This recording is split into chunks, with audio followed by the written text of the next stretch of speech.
ยังใหญ่ขึ้นท้องแล้วนั่นคนตัวน้อยวันนี้มาขามคอเดียวคือเพิ่นว่าเนี่ยใหญ่น้ำลูกเนี่ยถ้าเบิ่งบัดลูกออกเด้อบัดจิตทำไร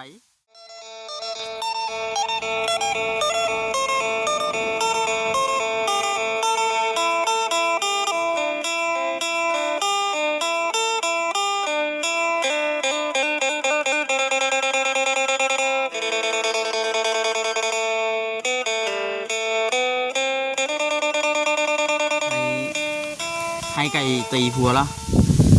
ยันให้ไก่ตีน้องใช้นะเบิ่งฮะลมเลยพี่น้องน้องเลยว้าลมพัดวีอยู่ฝนสิตกกี่บ่มื้อนี้เนาะว่านนี่เป็นยังไงตกว่านนี่แห้งบ่นี่ฮะช่วงประมาณ3 โมงนี่แหละบ่าวมาแต่ทางแก่งกระเบาป๊อรถจนสิปีนอายุนะไปฮะไปน้ำไหลวานนี่ไปพูดแล้วคุณเยอะบ่ไปกับว่าสลีเมื่อวานนี่ก็ได้คือเก่าพี่น้องเนาะมื้อนี้แกแวะเวียนเข้ามาเยี่ยมยามทางน้องตุ๊กคนอีกคือเก่าลมเลยพี่น้องจะได้ยินเสียงหรือบ่เลยลมแห้งขนาด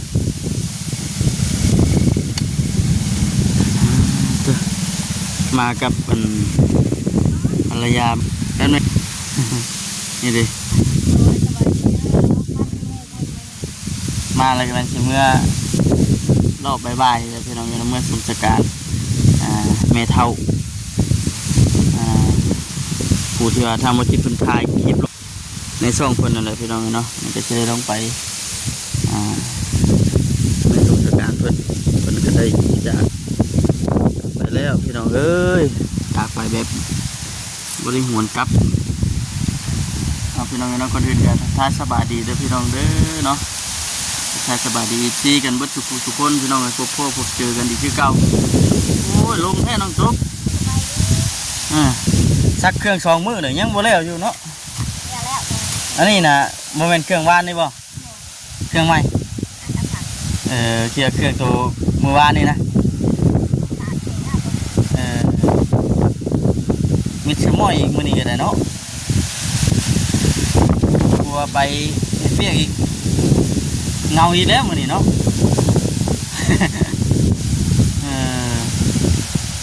FC มันก็ย่องเข้ามาได้พี่น้องโอ้ยน้องตุ๊กเนี่ยรู้จักเฮ็ดเวียกบ้านการเฮือนถ่าลูกถ่าผัวเฮ็ดอยู่เฮ็ดกินแล้วก็มาจักเครื่องจักของว่าซั่นผู้เป็นผัวเพิ่นก็คือสิภูมิใจแล้วว่าซั่นน้องตุ๊กเนี่ยภูมิใจว่าได้เอ็นน้องชายเป็นผัวฮะตอบแบบบ่ทันคิดเลยหมอน้องตุ๊กภูมิใจแล้วเนาะสู่ชนมานำกันปานนี้แหละเนาะไผซั่นคนแถวบ้านเกี่ยวทางกระโพนะตุ๊กได้ไปทานกินตอนเช้ามื้อนี้ต้องมีทุกประเภทนี้ย่างหมูวี่นะสิว้าย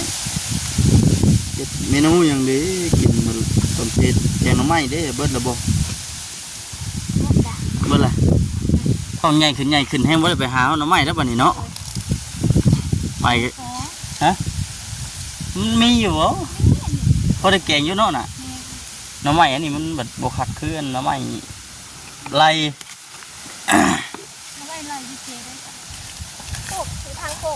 สิบไก่ได้เพิ่นนะยังใหญ่ขึ้นท้องแล้วนั่นคนตัวน้อยวันนี้มาขามคอเดียวคือเพิ่นว่าเนี่ยใหญ่น้ำลูกเนี่ยถ้าเบิ่งบัดลูกออกเด้อบัดจิต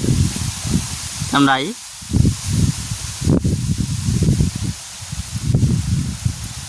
ขามคอเดียวล้มเลยเนาะน้องตุ้งเนาะและเพิ่นชักเครื่องชักของแรกก็เมื่อนั่งกระต๊อบเพิ่นพุ่นแหละมันจังบางล้มเนี่ยว่าก็จังได้ยินเนี่ยนะพี่น้องว่าแหละเฮ้ยขมาเยี่ยมมายามน้องตุ้งเกิดมื้อนี้กะเฮ้ยขมาโอ้มาล้มน้ำยันว่ามีหมูป่าบ่เว้าเจ้าเมื่อหรือว่าเมื่อเกิดเพิ่น เป็นดินน้ำป่าบ่ บอก ฮะอยู่ไผอยู่ลาวเอ้าจังหวัด อันนั้นบ่ได้กินบ่ อันนั้นบ่นอนเพิ่นได้นั่น อันนั้นแหละ เจ้าว่าไปจังบ่นอนเพิ่นแล้วน่ะบ่นอนนั่งกระตุก ก็คนอยู่อันนั้น แม่นเอาทำอิฐนี่อยู่นี่อยู่ทำอิฐคนตั้งแต่ลุงเพิ่นท่านเอาเมียวัดพอเอาลูกเอาเมียมาอยู่นำแล้วก็เป็นครอบไผครัวลาวแล้วก็เอ้าก็เลยออกมานอนพี่บัดนี้เป็นเพื่อนต่างนะบัดที่อยู่ร่วมกันมันก็บ่คือน้องก็มีเมียอ้ายจะมีเมียละนั่นแหละก็เลยจำเป็นต้องมาอยู่สามซามีทางสุดซอย กินไปกินมันเลย แล้วเวลากินมีในอยู่ในกินคันว่ามีก็แบ่งกันเอาได้ในอยู่ในกินมากก็แบ่งยืนกันเหมือนนกว่าเหมือนว่าอยู่คนละบนเหมือนว่าซาดกินกันเนาะเรื่องเรื่องเหตุงานนี่ก็ยังไปนำกันคือเก่านะลมเนาะ มันตายจัง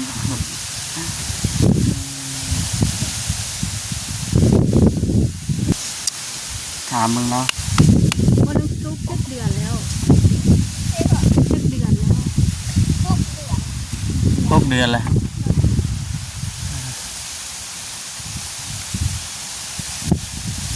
มันลูกมันอะไรเลยน้องตุกเออ เราไปเฮ็ดงานบ่ อืมไปมานางพูดเลยไปซื้อมันล้มพี่น้องเลยนั่งอยู่นี่ก็ได้ก็เลยมาอันนั่งอยู่กระต๊อบน้อยแล้วนี่ที่ธุรกิจแล้วโอ้โห1 2 3 4 5 เตาปั๊ด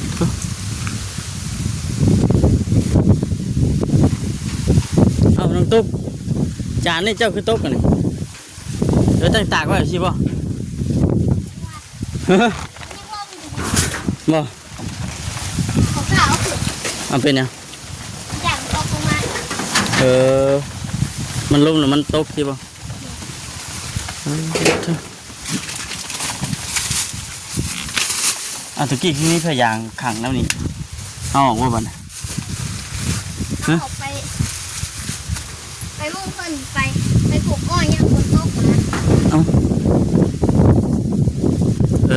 เอาไปเวลาฝนตกพอได้มุงกันได้มานั่งนี่ก็ได้พอได้กันบ่พอได้ขังฝนสิบ่เออ ปลูกอ้อยบ่ ที่สิฮักกินบ่นี่ก็เดี๋ยวกินนี่ไม่ยังเชื่อนี่ลูกตุ๊ก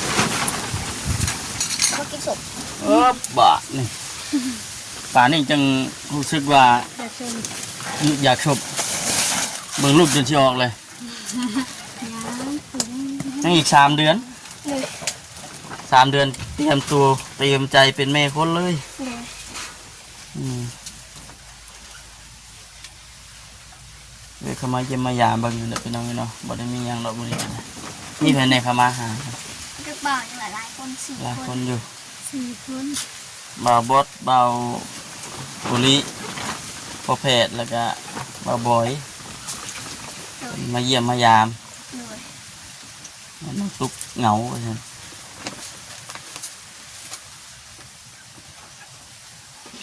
เขาปลูกบ่ออกนี่เขาปลูก นี่แหละน้องตุ๊กไปได้ปลูกเลย อันนี้นะปลูกตามธรรมชาติ ตามอ้อยธรรมชาติเพิ่นนั่นต่างกันอยู่กับอันอ้อยอันเพิ่นคุยก็คือคุยยาเนาะ เลย เพิ่นเพิ่นใส่คุยยานี่สายพันธุ์ยังน้องตุ๊กขอนแก่น มีก้อนกันแล้วก็อีเคี้ยวพุดหนีบ่ อีเขียวปุ่นนี่น่ะมันแม่นมันเหรอวะ อ้อยอันนี้ อ้อยก็มีใช่บ่ มีหลายอย่าง เออ อ้อยดอกก็อ้อยยัง อ้อยนี่มันก็สิคล้ายๆมีชื่อกันกับมันนี่แหละเนาะ เลย เขียวพดนี่พด กินก็มี เรื่องตัดขาย ฮะ ตัดขายยังบุญสงกรานต์ ยามบุญสงกรานต์เวลากระเจ้าอัน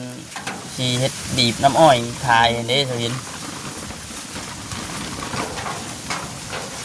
สิได้ขายบ่แต่ว่าน้ำซุปบ่ท้องนี่ยันเบิดอยู่เบิ่งนี่เนาะเด็กคนแห่งมักกินอ้อยครับ กะลำไม่สื่อหรอ ฮะ กะลำไม่สื่อหรอ คลำมาซื้อติ โอ้ย คือว่าคลำเพิ่นมากินบ่ หมอเพิ่นโบให้กินของหวาน เพิ่น ย่าน คือแบบว่าเพิ่นบอกว่ากินได้แต่ว่ากินพอประมาณ เลยย่านลูกเขาใหญ่เลย ยันลูกใหญ่ยันออกยากสิบ่อืม น้ำตาลเพิ่นหาไว้เลย น้ำตาลก็มันงด เลย อืม โอ้ยก็ให้งด มากล้วยเนี่ยมันหวานบ่ ดอกกล้วยเพิ่นให้กินแล้วลงลูกเลยลงลูกอยู่ท้องเลย บำรุง นี่ ยันว่าจะยันว่าหวานดิฮะ อย่าพอ เจ็บคอ โดน เป็นหยังมันเป็นรอยกินน้ำอ้อยบ่เอา โบ อืมว่านี่ผัวจะมาคำแต่บ่ มันคำอยู่ 3 มื้อเลยเนาะผัวจะไปเฮ็ดเวียกเนาะ โดย 3 มื้อเรียนติดเลยพี่น้อง ไปปลูกอ้อยหมด ไปปลูกอ้อย โดย เอ้าเมื่อวานนี่คือฝนตกอยู่คืออันไปปลูก มันไก่เด้ หืม มันไก่เพิ่นไป มันไกล โดย แสดงว่าทั้งเพิ่นฝนไม่ตก กระตุกบัวแห้งเพิ่นอ่ะ ตกบ่แฮงยันว่าฝนตกน่ะมันลดลงแปลงบ่ได้ยังมันคาเนาะ ยัดเพิ่นรอมันหยิบไปซื้อเพิ่นน่ะ อืม เขาให้เป็นวันบ่ เอาตกเพิ่นให้เท่าไหร่ซะ เป็นไร่ เป็นวัน ให้เป็นไร่เป็น วัด แปล แปล ง งเลยนะเมาวัดแปลงแล้วก็ เฮ็ด มา เมา แบ่งกัน เลย ผัวไปเฮ็ดเวียกวิธีแต่ละเทื่อนี่อันผัวเอาเงินมาให้นี่เท่าไหร่ได้ มือละ เทื่อหนึงสิบัดแล้วงานแล้วหยังสิได้ เทื่อหนึ่งกระเซ ฮอดบ่อัน500,000 หม้อ บ่ฮอด300,000 200,000หา300,000ขึ้นไป เอ่อ มันหลายคนเด้ หลายคนเนาะ โดย ปั่นกันแน่สิ โดย หลายคนแน่แบ่งปันกัน มันก็สิเหลือเท่าไหร่เนาะ โดยหา6-7คนผม อืมคือฮู้นะพี่น้องเวียกอยู่บ้านเฮาค่าแห้งมันก็บ่สมกับมันเวียกบ่ได้เนาะเฮ็ดเวียกหนักแต่ว่าค่าแห้งน้อยอันว่าบ่เฮ็ดก็บ่มีกินบาด โดย เป็นบ่เฮ็ดไม่ให้กระเตก มาแล้วก็มือ ฮะ มาซื้อน่ะมาแล้วก็มาซื้อเขา3โลไว้ อืม ซื้อไว้แล้วก็ซื้อน้ำกินเลย ซื้อน้ำกินพร้อม โดย อืม กับเบิดเงินกะ เรียบร้อยเกลี้ยงเลยเกลี้ยงตูดเลย เลย200,000ได้มานะ เงินที่ว่าทางผัวจะไปเฮ็ดเวียกกันบ่ โดย หากินไปวันๆคือเพิ่นว่าแหละเนาะ โดย ก็ได้ฉันว่าสิไปหาหมอก็มันบ่พอสิได้ไปซะเนาะ โดย เงินซำนี้บัดเฮาพอแต่ได้ซื้อในอยู่ในกินน้ำเพื่อนเฮาก็พอแห้งแล้ว ตึงประเดะเครื่องเลี้ยงแม่เราซื้อมาไว้ อืมจำมาปีติ โดย ข้าวเหนียวบ่เด้อข้าวเจ้า ข้าวเหนียว ข้าวเหนียวบัด โดย ข้าวเจ้าเพิ่นแล้ว ข้าวเจ้ามันแพง มันแพง โลละ20,000 อืม ข้าวเหนียวซื้อ5,000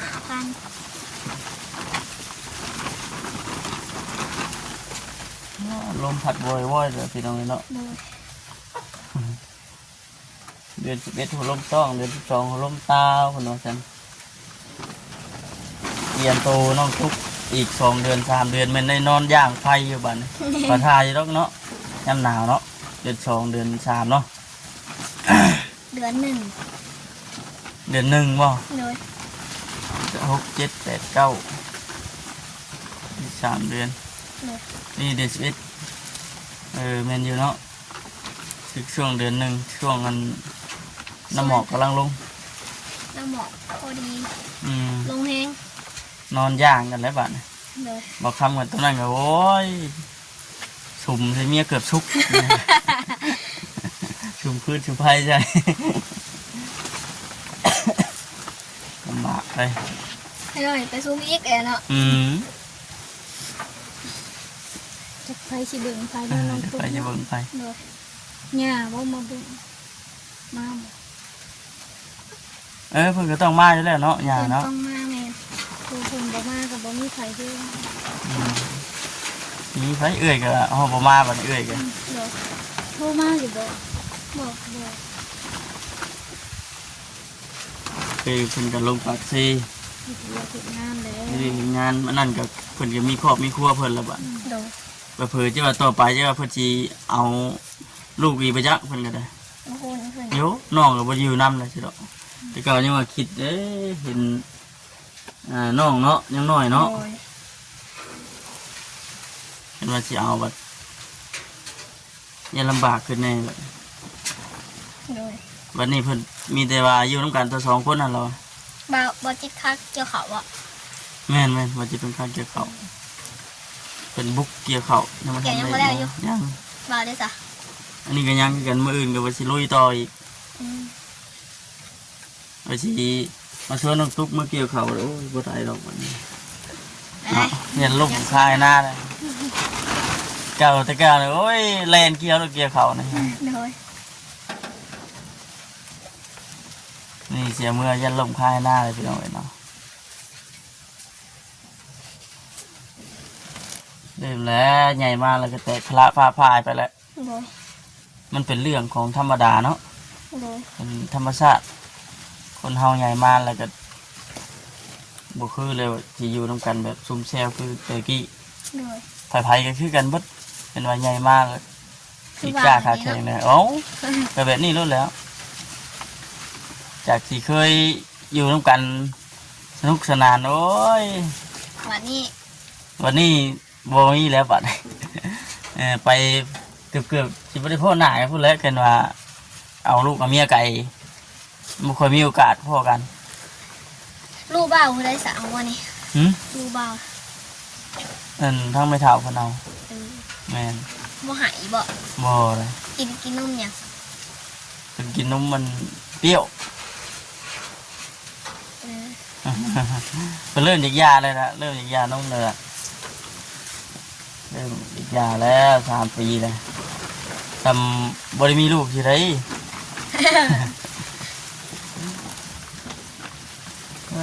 เนาะ น้องมีเพิ่นออกแต่นมนะแต่ปีปลาย เนาะ เลย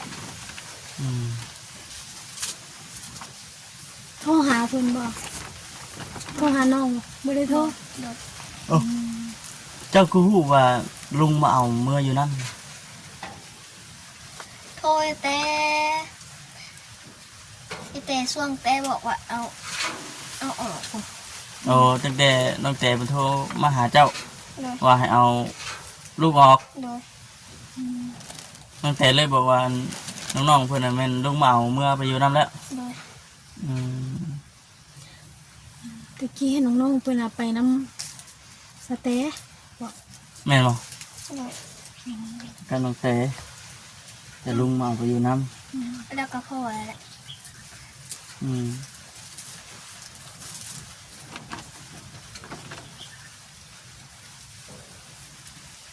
ลองเบิ้งบ่นี่เอาน้องกับเอาลูกมันสิต่างกันเท่าไหร่ โดย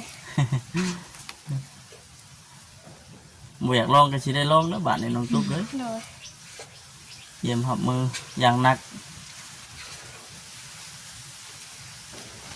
เด็กน้อยบางคนก็คือเว่านะพี่น้องเนาะคือบางคนก็ง่ายเนี่ยก็มีคือบางคนก็เบิดคืนพ่อกับแม่ไปนอนก็มีตาปอกล่อเลย ลูกบ่าวเลยจ้ะบ่ โอ้ หายบ่ ยบ่ได้ว่าบ่อื่นบ่ไกลนี่นะ ตะกี้เนี่ยโอ้ยชุดสุดยอดเลย กลางเว้นก็ไปนอนกลางคืนก็ไปนอน